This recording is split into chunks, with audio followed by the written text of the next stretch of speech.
사람이 만든 책보다 책이 만든 사람이 더 많습니다. 내비책방. 안녕하세요. 내비책방입니다. 오늘 소개할 책은 말하지 않고 말하기입니다. 마음을 움직이는 소통의 심리학, 문화심리학자 김정운 지음, 출판사 21세기 북스. 상호주관성, 주관과 객관을 뛰어넘는 소통의 기초. 말 잘하는 그 사람이 관계 맺기에 매번 실패하는 이유. 자, 이렇게 되면 말을 잘하는 사람들이 인간관계를 갖는 것이 매우 수월하고 뭔가 편하고 쉬워 보일 수 있지만 그렇지 않을 수도 있다라는 질문도 함께 들게 되네요. 개인적으로 이제 문화심리학자 김정운 교수님은 작가님은 제가 몇 번 책을 읽어본 적이 있었거든요. 소개도 해드린 적이 있었을 것 같은데 굉장히 많은 화제를 몰고 오시는 분이시기도 합니다. 굉장히 독특하고 그리고 냉철하고 또 예리하고 그런 생각들을 많이 여기저기서 이렇게 나누어 주시는 분이신데 저는 개인적으로 좀 좋아합니다. 자, 지은이 김정운 문화심리학자, 여러가지 문제 연구소장이자 나름 화가. 본인이 직접 쓰셨겠죠? 굉장히 또 유머러스 하신 분이시기 때문에 고려대학교 심리학과를 졸업하고 독일 베를린 자유대학교 심리학과를 졸업했다. 독일 베를린 자유대학교 전임 강사 및 명지대학교 교수를 역임했으며 일본 교토사가예술대학 단기대학부에서 일본화를 전공했다. 아, 맞아요. 제가 이것 때문에 한번 또 김정은 교수님의 그 소식을 들었던 적이 있었는데 그 일본화를 일본에 넘어가서 배우시더라고요. 참 대단한 열정이시고 또 대단한 재능이시지 않을까 싶습니다.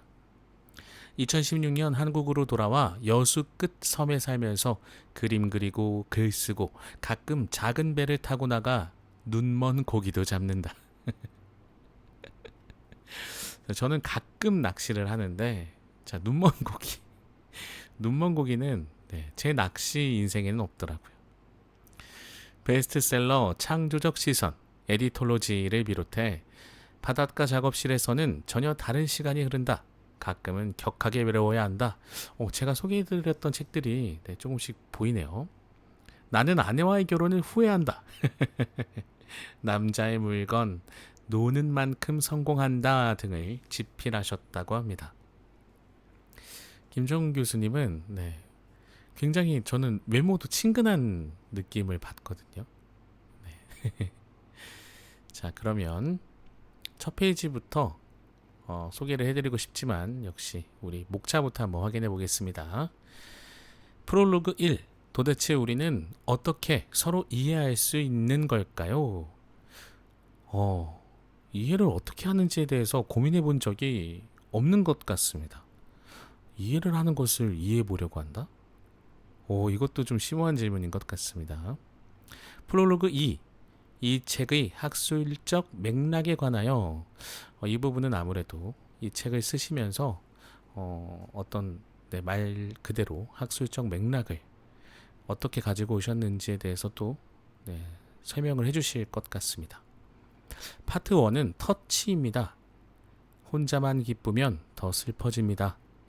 권력과 터치, 어깨 두드리기, 만지면 덜 아픕니다.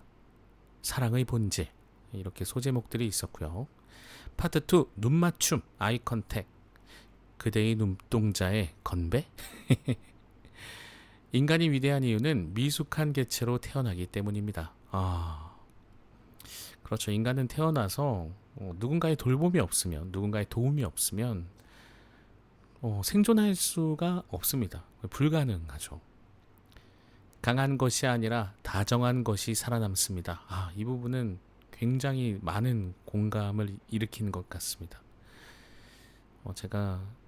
저도 이제 강의를 조금 하러 다니고 있는데 항상 말씀드리는 거, 이제는 인간다움이 정말 각광받고 환영받는 세상이 되지 않았을까 한다는 제 짧은 생각들을 말씀드리고 있는데, 다정한 것 얼마나 좋을까요? 개처럼 인간도 스스로 가축화의 과정을 겪었습니다. 오, 이 부분은 어떤 내용이 담겨 있을지 굉장히 궁금한 부분이네요.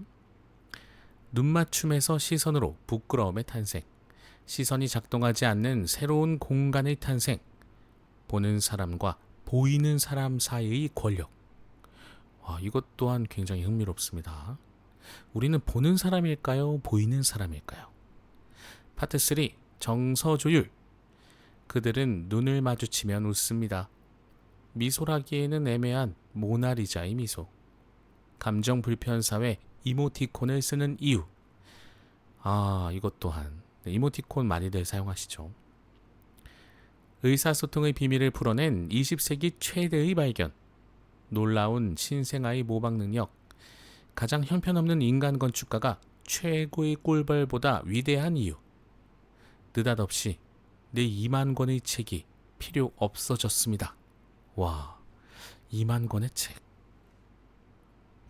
책을 쓰시고 나서 많은 책들을 또 발간하셨기 때문에, 집필하셨기 때문에 책들이 좀 있으실 것 같긴 한데, 필요 없어지셨다면 제가 한 권만 한 권이라도 받고 싶은 마음이. 희한하게도 서양의 현인 중에는 맹인이 많습니다. 오, 이것 또한 흥미롭습니다. 어떤 내용들이 있을지, 어떤 맹인들이 있었을지 궁금해지네요. 언어는 사회화되는 걸까요? 내면화되는 걸까요? 책에서 이 제목들이 또 굉장히 많은 질문들을 던지는 것 같아서 저는 굉장히 설레이는 중입니다. 미술보다 음악이 더 위대합니다. AI는 절대 먼저 말을 걸지 않습니다. 오, 이것 또한 흥미롭네요. 생각해보면 그렇죠. 우리는 AI에게 먼저 말을 걸죠. AI가 먼저 말을 걸면 좀 무서울 것 같습니다. 집을 나가려고 하는데 갑자기 AI 스피커에서 어디 가세요? 이것 좀 끔찍하다. 색을 듣고 소리를 본다. 객관성의 신화에서 상호 주관성의 세계로. 파트 4 순서 바꾸기. 좀 빨리 가겠습니다. 6초의 침묵이 21세기 최고의 연설을 가능케 했습니다. 누가 그랬어? 자, 제목이 좀 많아서 이제는 파트의 제목들만 좀 소개하겠습니다. 파트 5 함께 보기. 파트 6 관점 바꾸기. 이건 한번 소개할게요. 파트 6 관점 바꾸기에서 MBTI는 혈액형이나 별자리와 큰 차이 없습니다. 우리 요새 MBTI 항상 물어보잖아요. 그거 별거 없어요. 자, 그리고 마지막으로 보론. 왜 소통하는가? 이 책을 뭔가 첨부하는 느낌인 것 같네요. 이 책의 내용을. 아주 사적인 에필로그. 지난 30년 동안 이 책을 너무나 쓰고 싶었습니다. 라는 작가님의 소회도 담겨 있는 것 같습니다. 자, 그러면 우리는 프롤로그 1과 본문의 파트 1 부분을 살짝 함께 살펴보기로 하시죠. 프롤로그 1. 도대체 우리는 어떻게 서로 이해할 수 있는 걸까요? 에피소드 1. 식당의 웨이터가 아주 미세한 신체 접촉으로 팁의 액수를 바꿀 수 있을까요? 심리학자가 실제로 실험을 했습니다. 웨이터는 손님에게 계산서를 줄 때 3가지 다른 행동을 취했습니다. 첫째는 아무 접촉 없이 계산서만 주는 것. 둘째는 손님의 어깨를 약 1.5초간 가볍게 터치하는 것. 셋째는 손님의 손바닥을 살짝 스치는 것이었습니다. 결과는 놀라웠습니다. 웨이터가 어깨나 손바닥을 가볍게 터치한 손님들은 아무런 접촉이 없었던 손님들에 비해 20에서 30% 더 많은 팁을 남겼습니다. 흥미로운 것은 팁을 더 많이 낸 손님 대다수는 웨이터가 자신을 터치했다는 사실을 전혀 기억하지 못했다는 점입니다. 와, 이거 정말 흥미롭네요. 에피소드 2.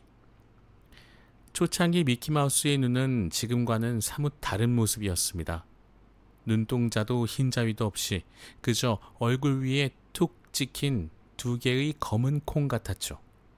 별 관심을 못 끌었습니다. 그러다 1930년대 후반, 월트 디즈니의 애니메이터들은 획기적인 변화를 시도합니다. 눈에 흰자위를 그려놓고 그 안에 움직이는 눈동자를 만들었습니다. 이후 미키마우스의 인기는 하늘을 찌를 듯이 높아집니다.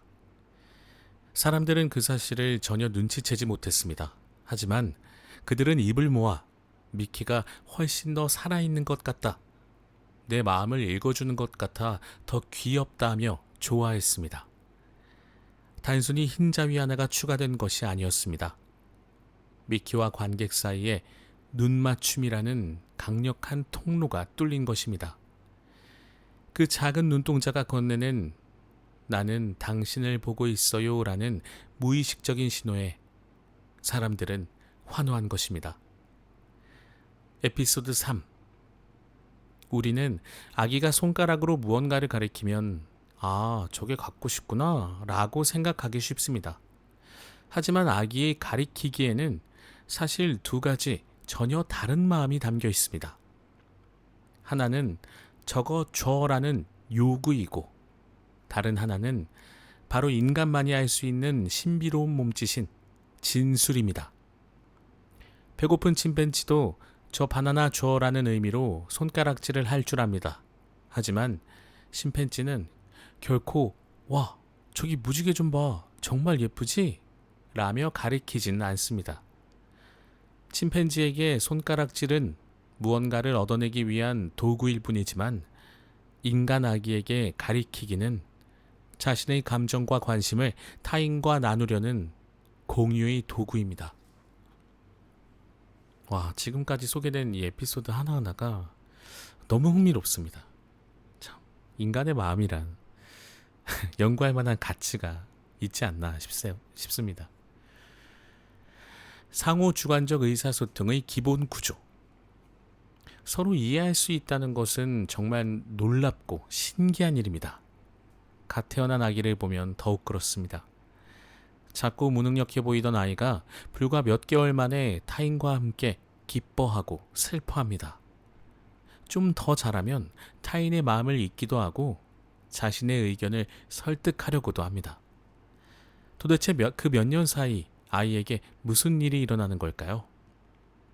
우리는 어떻게 서로의 마음을 이해할 수 있는 이 엄청난 능력을 갖게 되는 걸까요? 우리는 머릿속에서 문장을 구성하고 입으로 소리내어 말하기 전에 다양한 비언어적 통로를 통해 이미 이야기하고 있습니다. 이 책은 그 구체적인 메커니즘을 다음과 같이 구조화합니다. 시작은 나와 너가 몸의 언어로 서로를 공유하는 이항적 구조입니다. 자, 여기서 구조를 설명하고 계시니까 이 부분은 조금 살펴볼까요? 나와 너가 몸의 언어로 서로를 공유하는 이항적 구조.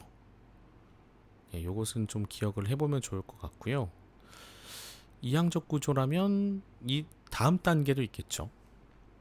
가장 먼저 터치를 통해 자신의 존재를 확인하고 눈맞춤으로 서로의 존재를 승인하며 상호작용적 세계를 구성합니다. 이 과정의 정점인 정서 조율 단계에서 인간은 감각의 교차 편집이라는 놀라운 경험을 하게 됩니다.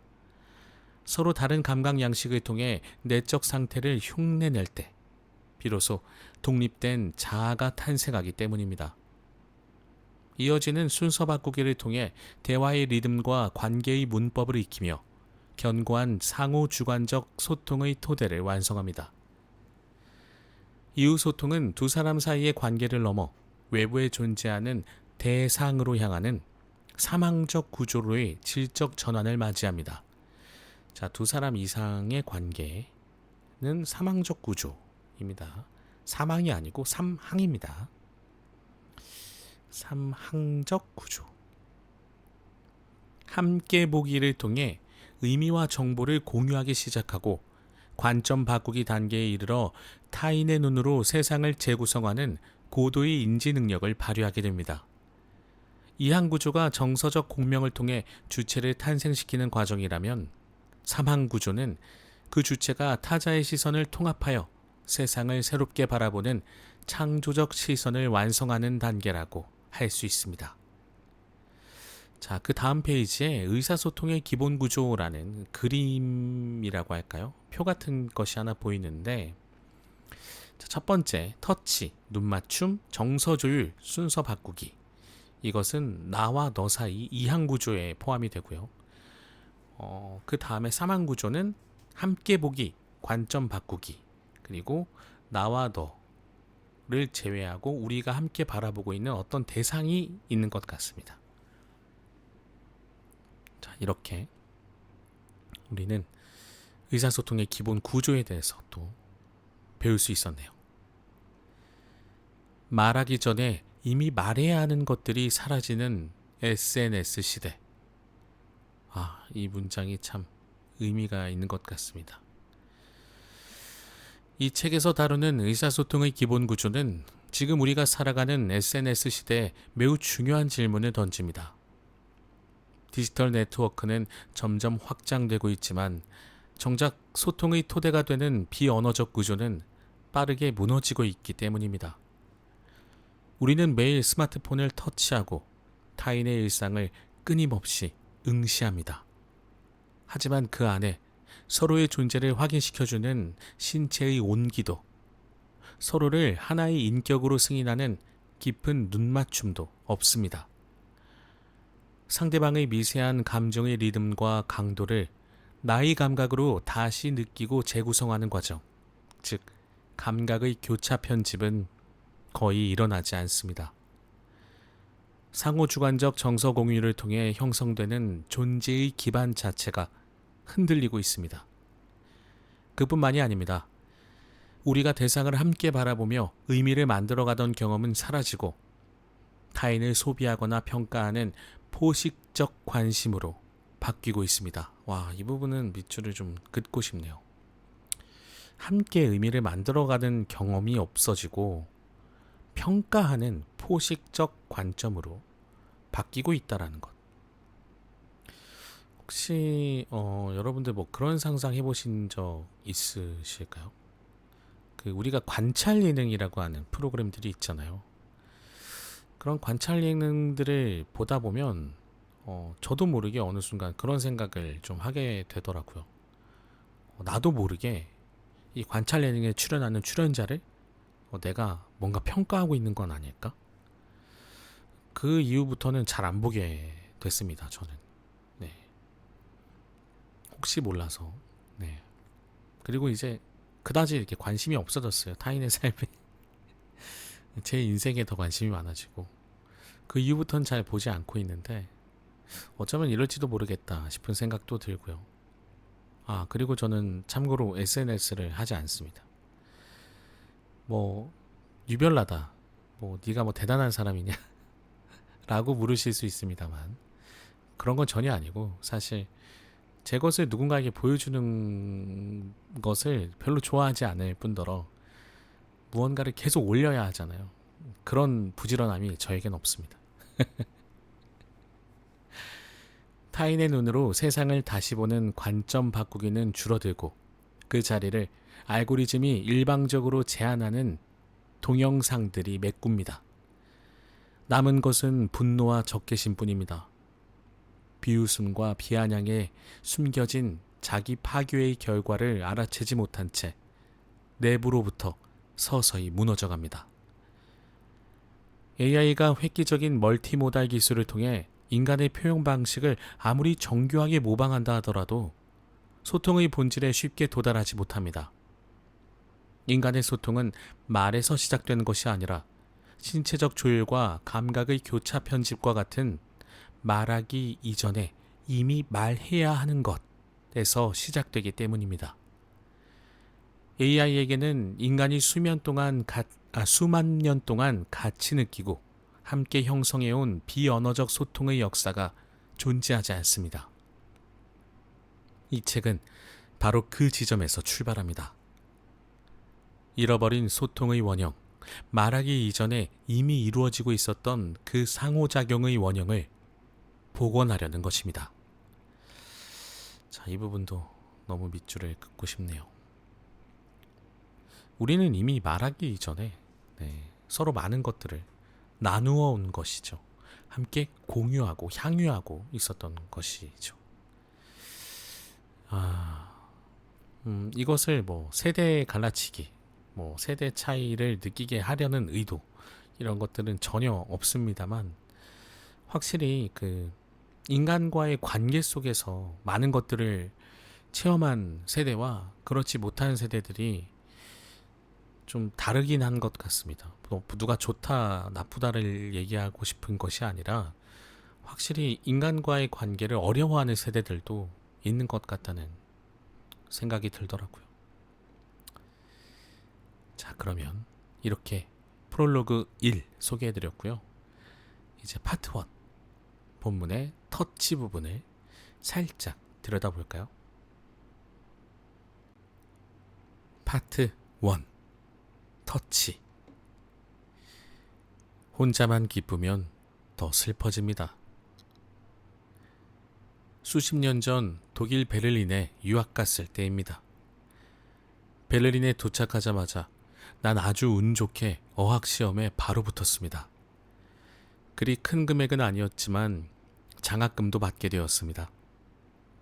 당시 독일 대학은 수업료가 없었기에 장학금은 생활비 수준으로 지급되었습니다.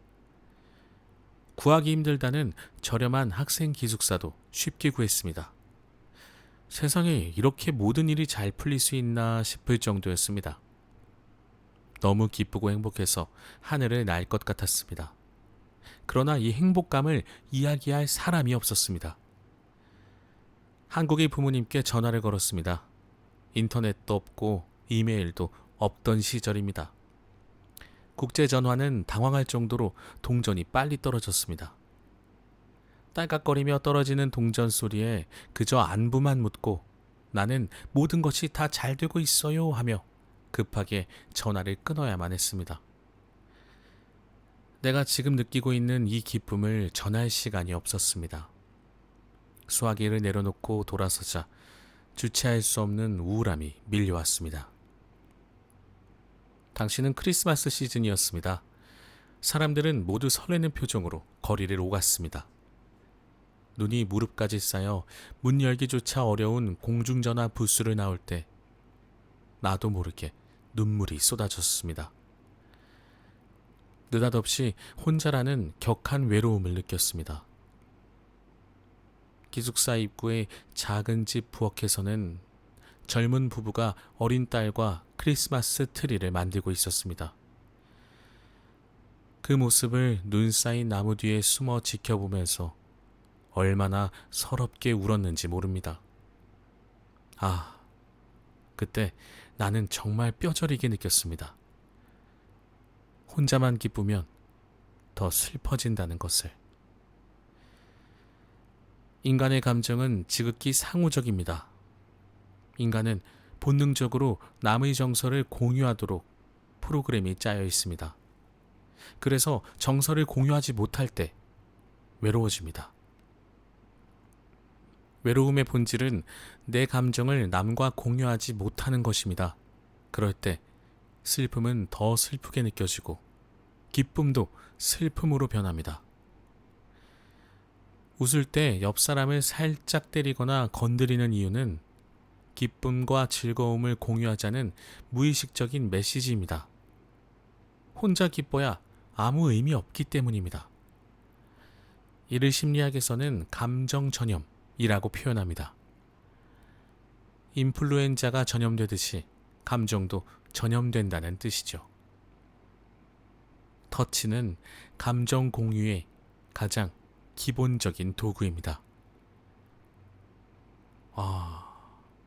그래서 꼭 있습니다. 웃을 때 옆 사람을 자꾸 때리는 사람. 그런 사람 있죠. 근데 여기에서 이 저자분께서 말씀하시는 것을 살펴보면 이 기쁨과 즐거움을 공유하자라는 무의식적인 메시지래요. 그러니까 웃을 때 자꾸 나를 누군가 때린다면 나한테 이 감정, 이 기쁨을 함께 공유하자라고 표현하는 거라고 생각해도 되지 않을까요? 만약 그렇다면 나에게 좋은 마음을 갖고 있는 사람일 거다라는 생각도 들 수 있겠네요. 실제 연구 결과가 그렇습니다. 만지면 아주 쉽게 넘어갑니다. 터치의 효과에 관한 고전적인 실험을 소개합니다.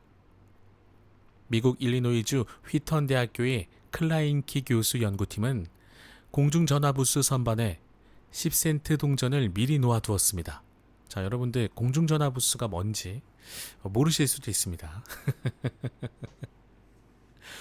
영화 해리포터를 보면 또 나올 수도 있겠고, 공중전화란 전화기를 외부, 야외, 길거리, 공공 장소에 설치해 두고 그 공중전화를 이렇게 둘러싸고 있는 이렇게 뭔가 탈의실 같이 박스로 만들어진 네, 그렇게 둘러싸인 그런 부스예요. 그래서 그 안에 전화기가 있기 때문에 그 안에 들어가서 전화를 하게 됩니다. 물론 공짜는 아니기 때문에 동전을 넣어서 전화를 사용하곤 했죠. 옛날에는 그랬고 그 이후에는 전화 카드라는 것도 있었는데 그것은 이야기가 길어지기 때문에 여기까지 설명하도록 하겠고요. 자, 그 공중전화 부스 선반에 전화를 할 수 있는 10센트 동전을 미리 놓아두었습니다. 남자가 전화를 걸다가 동전을 발견하여 손에 넣고 부스를 나올 때 여자 실험자가 접근하여 혹시 동전을 봤나요? 라고 물어봅니다. 자, 이때 여자가 남자의 팔을 가볍게 터치할 경우와 그렇지 않을 때를 비교했습니다. 와, 이거 정말 흥미로운 실험입니다. 결과는 터치할 때 동전을 돌려줄 확률이 그렇지 않을 때보다 훨씬 높았습니다. 그러니까 이것을 단순하게 요즘 때로 좀 바꿔보면 이런 거겠죠. 그렇게 큰 금액은 아닐지라도 뭐 1,000원짜리 혹은 100원짜리 이 동전을 내가 카페에다가 내 테이블에 올려놓고 누군가 거기 앉았을 때, 앉았다 그 자리를 떠날 때 재빨리 접근해서 혹시 여기 있던 100원짜리 동전 못 보셨나요? 라고 물어봤을 때 터치를 하면서 물어보는 것과 터치를 하지 않고 물어보는 것, 이 두 가지의 경우에서 살짝 터치를 했을 때 돌려줄 확률이 더 높았다는 것입니다. 터치에 남자만 예민한 것이 아닙니다. 모든 사람이 그렇습니다. 무언가를 부탁할 때 가볍게 신체 접촉을 하면 요청을 수락할 확률이 월등하게 높아집니다. 흥미로운 것은 접촉을 인식했을 때나 인식하지 못했을 때나 큰 차이가 없었다는 사실입니다. 그러니까 내가 눈에 보이게 그 사람을 접촉하지 않아도 이것은 결과에는 차이가 없다는 거예요. 되게 신기하네. 왜냐하면 머리로 받아들이는 게 아니라 뭔가 무의식 중에 몸으로 받아들이는 게 아닐까 싶어요. 터치라는 행위에 대해 인지적인 처리를 거치지 않아도 작동한다는 이야기입니다. 웨이터가 손님을 가볍게 터치할 때 팁이 20에서 30% 올랐다고 합니다. 터치 이외에도 팁을 올리는 방법은 여러 가지가 있지만 터치는 매우 강력하게 작동합니다. 이거 되게 재밌네요. 물론 아무나 경우에 따라서 이렇게 잘 살펴서 이 방법을 써야 하지 혹시 자칫 오해를 살 수도 있기 때문에 조심해야 합니다. 특히나 요즘에 이성과의 관계에선 더더욱 그렇겠죠. 축구나 농구 경기에서 같은 팀 선수들 사이의 터치가 경기 성과에 미치는 영향 또한 결정적입니다. 미국 캘리포니아 대학교의 켈트너 교수는 2008년에서 2009년 미국 NBA에 속한 30개 팀의 선수 294명을 대상으로 하이파이브, 주먹 부딪히기, 가벼운 포옹, 머리 만지기 등의 신체 접촉이 경기 성과에 미치는 영향을 분석했습니다. 결과는 예상한 대로였습니다. 팀의 득점, 리바운드 및 어시스트 비율, 팀의 총 승리 횟수는 신체 접촉과 아주 밀접한 상관관계가 있었습니다. 와, 이 정도로 영향을 미치는군요. 부가적으로 흥미로운 현상도 발견되었습니다.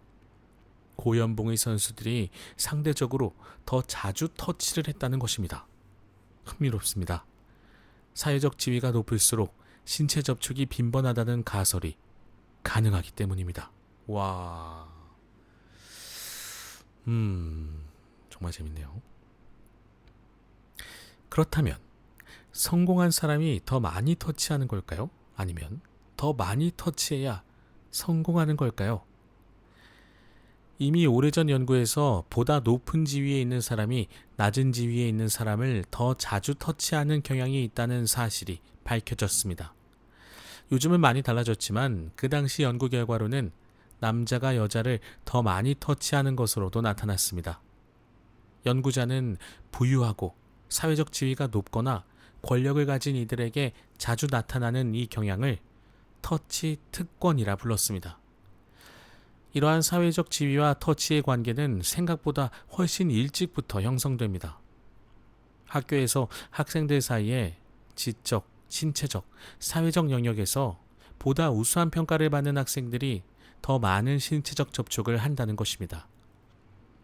성인이 되었을 때 악수와 같은 터치 방식은 자신을 인상적으로 표현하는 수단이 되기도 합니다. 선거 유세할 때 정치인들은 하루 종일 악수만 하고 돌아다닙니다. 맞네요.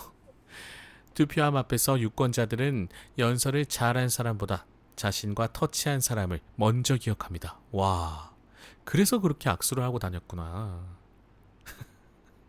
난 하기 싫은데. 난 하기 싫은 후보가 오면은 저 도망가거든요. 그래서 본능적으로 이걸 또 거부할 수도 있나 보다. 그렇지 않을까요? 그러니까 이것에 대한 우리의 머리로서는 이해하지 못하지만 뭔가 원초적으로 이 효과를 알고 있는 거야. 그래서 내가 좋아하는 사람이면 악수하고 싶지만 별로 안 좋아하는 사람이면 피하게 되는 거죠. 악수조차도 허락하지 않는 거죠. 재밌다. 그래서 국회의원과 악수를 해보면 그 사람의 경력을 바로 알 수 있습니다. 국회의원을 오래 한 사람들의 악력은 남다릅니다. 그 사람을 한 번 더 쳐다보게 만듭니다. 한번 끌어당기는군요. 그러나 지역구 사람들과의 접촉이 없는 비례대표 국회의원의 악수는 그리 인상적이지 않습니다. 그 사람의 얼굴은커녕 만났던 기억조차 나지 않습니다. 다음 국회 회기가 되면 이들 대부분은 사라지고 없습니다. 자, 굉장히 흥미로운 내용들이 가득 담겨 있네요. 일단 우리는 터치를 살짝 살펴보고 있는데 이 다음 이야기는 버락 오바마가 미국 대통령이 될 수 있었던 이유라는 제목입니다. 많은 터치를 나누셨던 것 같습니다. 제가 살짝 훑어보기에. 그리고 이 책에서 방금 제가 소개해드린 내용에서 조금 놀라웠던 게 그 터치의 권력 관계가 있다고 했던 것 같아요. 그러니까 지위가 높은 사람이 자기보다 좀 지위가 낮은 사람을 더 많이 터치한다라는 게 있었는데 어쩌면 우리가 애완동물을 자꾸 쓰다듬는 것도 그런 게 아닐까 싶다는 생각이 조금 들었습니다. 혹은 내가 정말 아끼고 사랑하는 것들은 계속 이렇게 쓰다듬고 싶잖아요. 그런 생각이 좀 들었어요. 좋네요. 굉장히 재밌습니다. 여러분, 이렇게 재밌는 책입니다. 자, 오늘의 책 말하지 않고 말하기였습니다. 짧게 소개해드렸지만 정말 흥미롭지 않나요? 무조건 읽어보셨으면 하는 책이고 저 또한 계속해서 이어서 저는 따로 읽어볼 생각입니다. 자, 김정훈 교수님의 말하지 않고 말하기 꼭 추천을 드리면서 저는 다음 시간에도 재미있고 유익한 책으로 찾아뵙도록 하겠습니다. 지금까지 들어주신 모든 분들 항상 감사드리고 건강하시길 바랍니다. 감사합니다.